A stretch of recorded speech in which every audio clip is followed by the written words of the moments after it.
Explosions and earthquakes look quite different in the data we register.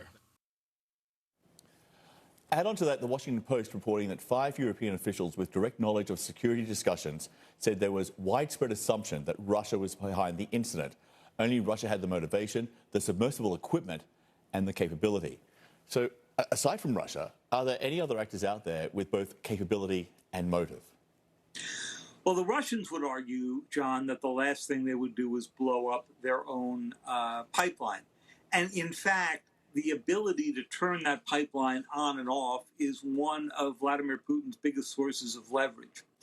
But at the same time, the Russians may well want to show that they can completely disrupt Europe and Europe's energy supplies. They may well want to show that they can do this in a way that where they could blame others. It's hard to imagine others with a significant motive, but I imagine you could make a case for why a number of other countries in the region might want to make sure that Russia is deprived of the revenue and deprived there permanently. One of the big hints will be in the forensics of how this happened.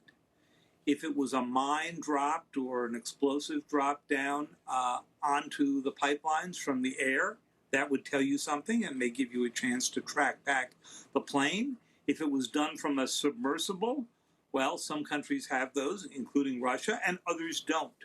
So we've got a lot to learn from the investigation. What you have in the New York Times, though, with your reporting, is a warning that was delivered to the Europeans by the CIA earlier this year. But again, as far as we know at this point, there was no indication of if they gave evidence that the Russians were behind it. It was just this warning of a possible attack, right?